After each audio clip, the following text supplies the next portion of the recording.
নবী সাল্লাল্লাহু আলাইহি সাল্লামের উপরে দরুদ এবং সালাম পেশ করছি, যিনি পূর্ণাঙ্গ ইসলামের দিক নির্দেশনা আমাদেরকে দিয়ে গেছেন। ইসলাম পরিপূর্ণরূপে আমাদের কাছে পৌঁছে দিয়ে গেছেন। যা কিছু কল্যাণের পথ সব নবী সাল্লাল্লাহু আলাইহি সাল্লাম বলে গেছেন। যত কিছু অকল্যাণের দিক এবং বিভাগ থাকতে পারে সেখান থেকে আমার রাসূল সাল্লাল্লাহু আলাইহি সাল্লাম সতর্ক করে গেছেন। সেই রাসূলের উপরে আমরা আবারও দুরূদ এবং সালাম পেশ করি সাল্লাল্লাহু আলাইহি ওয়াসাল্লাম। প্যারে হাজিরিন, আজকের ঈদুল আজহার সংক্ষিপ্ত খুতবায় আমি বেশ কয়েকটি বিষয় আপনাদের সাথে শেয়ার করার চেষ্টা করব। যেহেতু সাধারণত ঈদের সালাতগুলোতে এমন কিছু মুসল্লি পাওয়া যায় যাদেরকে অন্য সময় আমরা পাই না, সেজন্য আমরা অল্প সময়ে বিভিন্ন বিষয়ে কথা বলার চেষ্টা করে থাকি। সাধারণত অন্য সময়ে আমরা বিষয়ভিত্তিক কথা বলি, একটা বিষয়ের উপরে একটা খুতবা দেই, কিন্তু সাধারণত এই ঈদুল আজহা, ঈদুল ফিতরে এই জায়গাগুলোতে আমরা চেষ্টা করি বিভিন্ন বিষয় তুলে ধরার জন্য, যাতে করে আমরা মোটামুটি একটা স্বাভাবিক এবং সাধারণ ইসলামের উপরে জ্ঞান নিয়ে ফিরে যেতে পারি। প্রিয় মুসল্লিবৃন্দ, ইসলাম জ্ঞান ভিত্তিক জীবন ব্যবস্থার নাম। মানে ইসলামে হুজুর কি বলল, ধর্মগুরু কি বলেছে, পাদ্রী যাজক কি বলেছে, এটা দিয়ে ইসলাম চলে না। অন্যান্য ধর্ম তারা গুরু নির্ভর, কিন্তু আমরা ইসলাম পালন করি, ইসলাম হচ্ছে জ্ঞান নির্ভর। সে কারণে এখানে প্রত্যেকটা মানুষকে শিখতে হয়। আর এ কারণেই রাসূলুল্লাহ সাল্লাল্লাহু আলাইহি ওয়াসাল্লাম প্রত্যেকটা মুসলিমের উপরে জ্ঞান অর্জন করা ফরজ করে দিয়েছেন। সেজন্য কোরআনের প্রথম ওহী ছিল ইকরা, অথচ মহান রব্বুল আলামিন আমাকে আপনাকে সৃষ্টি করেছেন ইবাদত করার জন্য, তাই নয় কি? তাহলে সর্বপ্রথম ওহী হওয়ার কথা ছিল উবুদুল্লাহ, তোমরা আল্লাহর ইবাদত করো। জি না, তা ছিল না, ছিল ইকরা। কারণ আল্লাহর ইবাদত করতে গেলেও জ্ঞান লাগবে। সেজন্য এই মসজিদে উপস্থিত প্রতিটি মুসলিম ভাই এবং ভগ্নীগণ, যাদের কাছে আমাদের আওয়াজ যাচ্ছে এবং যাবে, সবার প্রতি প্রথম আজকের উদাত্ত আহ্বান হচ্ছে, আসুন আমরা জ্ঞানের পথে থাকার চেষ্টা করি। যা কিছু করব জেনে বুঝে করার চেষ্টা করব। যেটুক ইবাদত করব জ্ঞান সহকারে ইবাদত করার চেষ্টা করব। জ্ঞানের বাইরে গিয়ে আন্দাজে ইবাদত হয় না। সেজন্য প্রত্যেকটা মুসলিমকে জ্ঞান অর্জন করতেই হবে, এটা ফরজে আইন।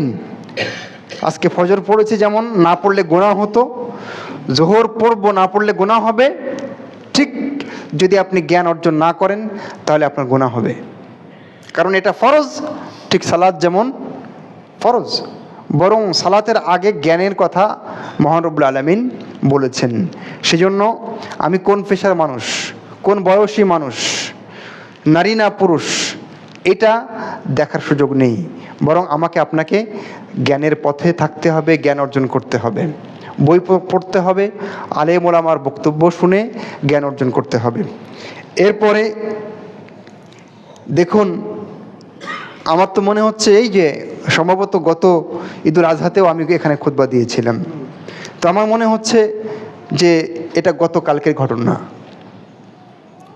আমরা অপেক্ষা ছিলাম শেষে প্রথম দশক আসবে জিলহজ্জের, এসে গেল এবং কত দ্রুত এই 10টা দিন চলে গেল।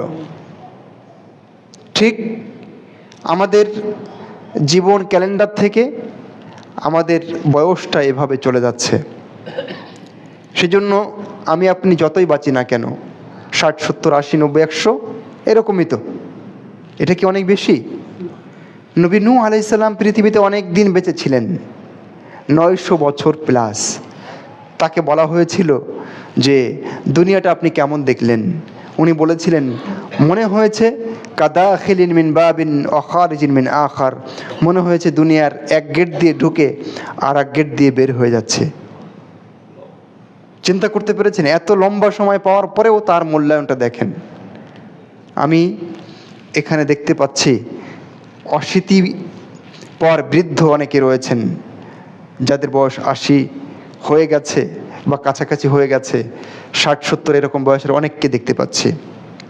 আপনার ছেলেবেলার কথাটা যদি স্মরণ করেন তাহলে দেখবেন যে গতকালকের ঘটনা, তাই নয় কি? ওই যে আম পেড়েছিলেন, গাছে ঢিল দিয়েছিলেন, পাখির বাচ্চাটা গাছ থেকে নামিয়ে এনেছিলেন, সাঁতার কেটেছিলেন, হাডুডু ফুটবল কত কি খেলেছিলেন, আস্ত দাড়ি সাদা হয়ে গেছে সব, কিন্তু এই ঘটনা তো গতকালকের ছিল, অথচ মাঝখানে চলে গেছে কতটা বছর। সেজন্য একজন ভালো মুসলিমের বৈশিষ্ট্য, তিনি সময়ের মূল্যায়ন করবেন। এই কারণে মহানরবুল আলামিন কোরআন মাজিদে সবচেয়ে বেশি সময়ের কসম করেছেন। সেজন্য আমাদের চেষ্টা করতে হবে সময়কে মূল্যায়ন করার। একটা মিনিট যেন আমরা নষ্ট না করি। দোকানে আড্ডা দেওয়া, ক্যারাম খেলা, এটা সেটা, অযথা ফেসবুকিং, ইউটিউবে সময় দেওয়া, এগুলো এড়িয়ে যেতে হবে। কারণ এগুলোর প্রতিটা মুহূর্তের জন্য আমাকে আপনাকে মহানরবুল আলামিনের কাঠগড়ায় জবাবদিহিতার মুখোমুখি হতে হবে। হাসান বসরি রাহিমাহুল্লাহ তিনি বলেছিলেন, দুনিয়া তো মাত্র 3 দিন, মাত্র 3 দিন। গতকাল সে তো চলে গেছে, আগামীকাল তুমি পাবে কি না জানো না। এই এখনকার যে মুহূর্তটা তুমি বেঁচে আছো, বসে আছো হানজালা মসজিদে, এটাই হলো তোমার সময়। ফাবাদির ফিহি বিল আমাল, অতএব এই সময়টাকে তুমি মূল্যায়ন করো, কাজে লাগাবার চেষ্টা করো। এরপরে প্রিয় বন্ধু আমার, আমাদেরকে নিয়মিত আমল করে যেতে হবে। আমল আমরা এই জিলহজের প্রথম দশকে আজকে সহ আমল একটু বেশি করেছিলাম না, বেশি বাড়িয়ে দিয়েছিলাম না? সিয়াম সহ অনেক কিছু আমরা করেছি, দান সাদকা ইত্যাদি, তাই না? তো ইবাদত এটা একটা কন্টিনিউয়াস একটা প্রসেস, এটা একবারে শেষ হয়ে যায় না। সে কারণে মহানরবুল আলামিন যখন বলছেন ফাইযা কাযাইতুমুস সালাতা ফাযকুরুল্লাহা কিয়ামান ওয়া কুউদান ওয়া আলা জুনুবিকুম, আল্লাহ বলছেন যখন তোমরা সালাত শেষ করবে তখন দাঁড়িয়ে, বসে, শুয়ে আল্লাহর জিকির করো। বুঝতে পারেননি? সালাত শেষ হলো, আমি কি ইবাদতে ছিলাম না? কিন্তু আল্লাহ বলছেন ইবাদত শেষ হয়নি। আল্লাহ বলছেন ফাইযা কাযাইতুম মানাসিকাকুম ফাযকুরুল্লাহা কাযিকরিকুম আবাআকুম আও আশাদ্দা যিকরা।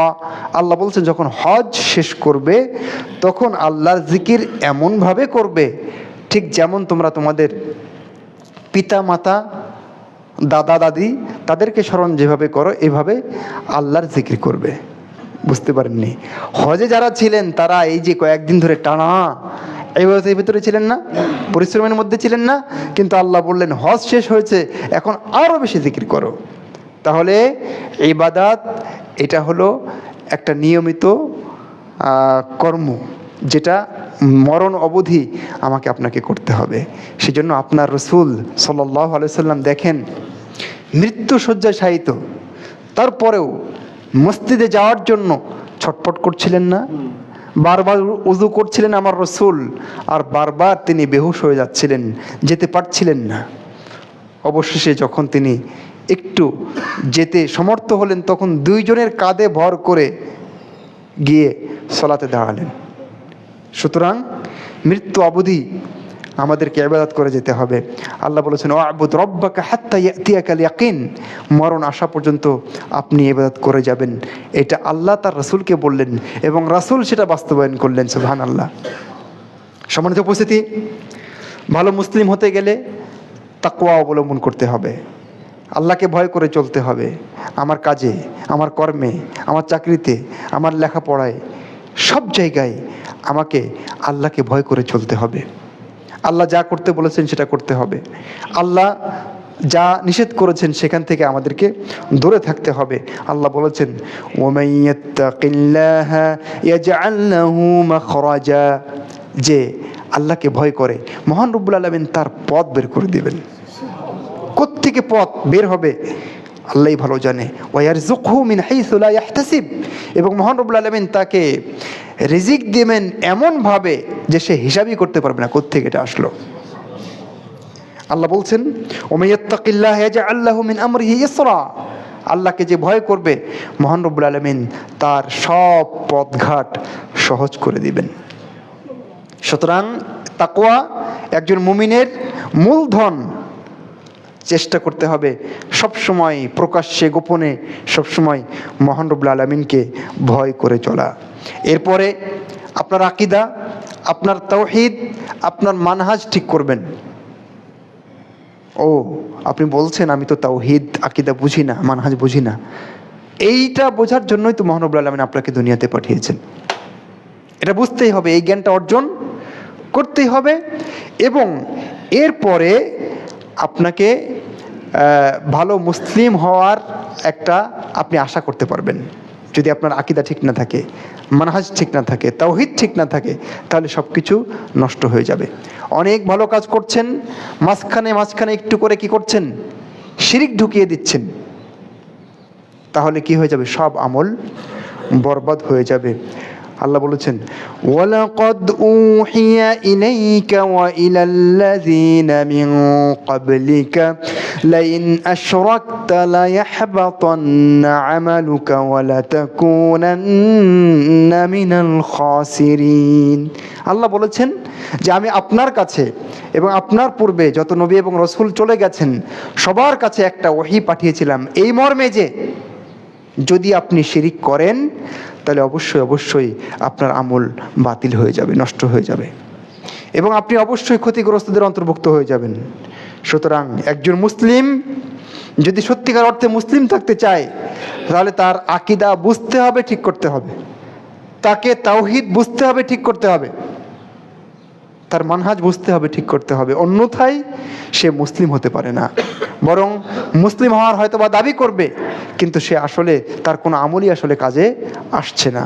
সেজন্য আমাকে আপনাকে এই জায়গাটা ঠিক করতে হবে। আল্লাহু আকবার, আল্লাহু আকবার, লা ইলাহা ইল্লাল্লাহু আল্লাহু আকবার, আল্লাহু আকবার ওয়ালিল্লাহিল হামদ। সম্মানিত উপস্থিতি, তাওহীদ ঠিক করার পরে আমাকে আপনাকে সালাত ঠিক করতে হবে। যে সালাত রাসূলুল্লাহ সাল্লাল্লাহু আলাইহি ওয়াসাল্লাম মারা যাচ্ছেন তখনও বলছেন আসসালাতু ওয়াসসালা, আসসালা আসসালা ওয়া মা মালাকাত আইমানুকুম।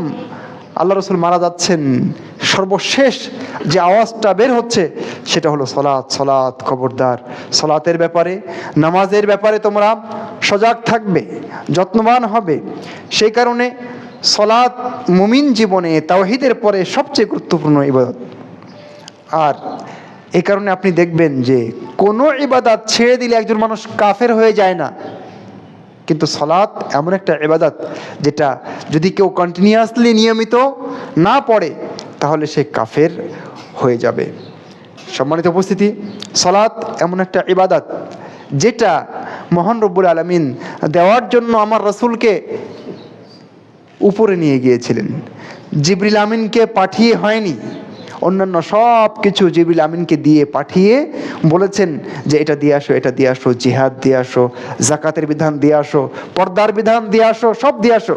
কিন্তু সালাত কি এমন ইবাদত যেটা দেওয়ার জন্য মহান রব্বুল আলামিন তার হাবিবকে তার সান্নিধ্যে নিয়ে তারপরে দিলেন। সেজন্য আজকে যারা এখানে উপস্থিত হয়েছেন, যাদের কাছে আমার আওয়াজ যাচ্ছে, আজ থেকে প্রতিজ্ঞা করুন যে আর কখনো আমরা সালাত ছাড়ব না।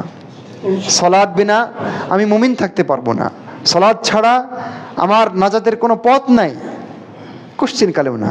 সুতরাং তাওহীদ, আকীদা, এরপরে আমাদের সালাতটাকে ঠিক করতে হবে। আপনি ব্যবসা করেন, আপনি চাকরি করেন, একবার তো আপনার মালামাল টান দিয়ে দেখবেন যে কত হয়েছে, এটাও তো হিসাব করে দেখেন না। অথচ মহান রব্বুল আলামিন কোরআন মাজিদে যত জায়গায় সালাতের কথা বলেছেন তার অনেক জায়গায়, অধিকাংশ জায়গায় সালাতের পাশাপাশি জাকাতের কথা বলেছেন। মানে আমাদের অনেকের উপরে জাকাত ফরজ হয়ে গেছে কিন্তু আমাদের খবরই নেই। অনেকে জানি যে ফরজ হয়ে গেছে তাও দেই না। সম্মানিত উপস্থিতি, জাকাত দিতে হবে, এটিও ইসলামের গুরুত্বপূর্ণ একটি রুকন। সিয়াম রমাদানের আদায় করেছেন, এটা ফরজ।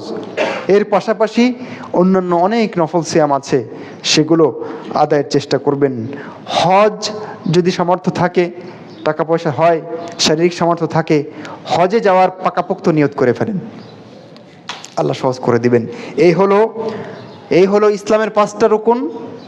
যে 5টা রুকুনের উপরে, খুঁটির উপরে ইসলাম দাঁড়িয়ে আছে।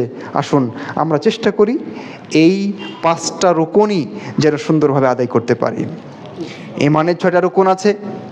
আল্লাহ রাসূল বলেছেন, আনতুমিনা বিল্লাহ, আল্লাহর প্রতি ঈমান আনবে, ওয়া মালাইকাতিহি, তার ফেরেশতা মণ্ডলীর প্রতি ঈমান আনবে, ওয়া কুতুবিহি ওয়া রুসুলিহি, তার কিতাবসমূহ, তার রাসূলগণ, ওয়াল ইয়াউমিল আখির, এবং পরকালের প্রতি, ওয়া তুমিনা বিল কদরি খাইরিহি ওয়া শাররিহি, এবং তাকদীরের প্রতি ঈমান আনবে।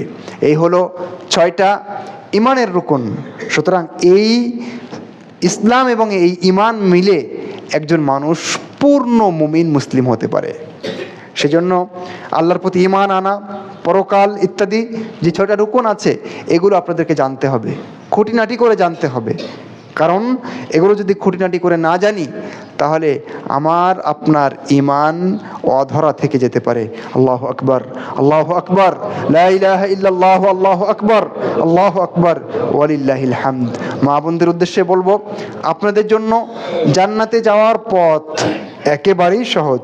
রাসূলুল্লাহ সাল্লাল্লাহু আলাইহি ওয়াসাল্লাম বলেছে, আল মারআতু ইযা সাল্লাত খামসাহা ওয়া সামাত শাহরাহা ওয়া আহসানাত ফারজাহা ওয়া আতাআত যাওজাহা, কোন নারী যদি 5 ওয়াক্ত সালাত আদায় করে, রমাদানের সিয়াম আদায় করে, তার লজ্জাস্থানকে হেফাজত করে, কারোর জন্য বিকিয়ে দেয় না, কারোর জন্য উন্মুক্ত করে দেয় না, ও আতাআত যাওজাহা, তার স্বামীর আনুগত্য করে, যদি স্বামী ইসলাম পরিপন্থী কোনো কাজ না বলেন, তাহলে সব আদেশ স্বামীর মেনে চলে।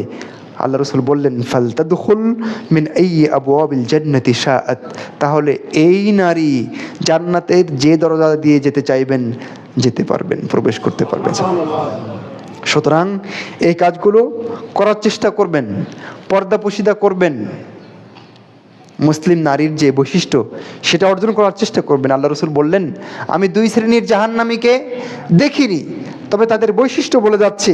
তার এক শ্রেণী হলো নিসাউন কাসিয়াতুন আরিয়াতুন মুমিলাতুন মাইলাতুন রুউসুহুন্না কাসনিমাতিল বুখতিল মাইলা। আল্লাহ রাসূল বললেন, এক শ্রেণীর নারী যারা কাপড় পরেও নগ্ন, উলঙ্গ, তারা অন্যকে আকৃষ্ট করতে চায়, নিজেরাও অন্যের প্রতি আকৃষ্ট হতে চায়। খোপা থাকে উঁচু, বাখাতে উটের মতো খোপা থাকে। আল্লাহ রাসূল বললেন, এরা জান্নাতে যাবে না। জান্নাতে যাওয়া তো দূরের কথা, জান্নাতের সুগন্ধিটুকুও পাবে না। অথচ জান্নাতের সুগন্ধি এত এত বছরের দূরত্ব থেকে পাওয়া যায়। সুতরাং আপনার জান্নাতে যাওয়া যেমন সহজ, জাহান্নামে যাওয়াও কিন্তু তেমন সহজ। এই জন্য রাসূলুল্লাহ সাল্লাল্লাহু আলাইহি ওয়াসাল্লাম বলেছেন যে আমি জাহান্নামে বেশিরভাগ নারীদেরকে দেখেছি। সেজন্য মা বোন যারা এখানে আছেন, সাবধান হন, পর্দা করার চেষ্টা করেন, গীবত তহমত থেকে বেঁচে থাকার চেষ্টা করেন। এক বোনের সাথে দেখা হলে সাথে সাথে জিজ্ঞেস করেন না যে দেখো ওই যে তোমার পাশে যে অমুক আকলিমা কত যে খারাপ মহিলা, এটা বলেন না। এটা পুরুষরা করে, কিন্তু মেয়েরা বেশি করে। সাবধান থাকবেন, এইভাবে জাহান্নামের পথ বেছে নেবেন না। সূরা নিসার 23 নম্বর আয়াত, সূরা আন-নূরের 31 নম্বর আয়াত, এই 2টা আয়াত সবাই বাসায় গিয়ে দেখে নেবেন। এখানে পর্দার কি চমৎকার বিধান আল্লাহ বলে দিয়েছেন। কার সাথে দেখা করা যাবে, কার সাথে দেখা করা যাবে না, তার বিস্তারিত বিবরণ দিয়েছেন।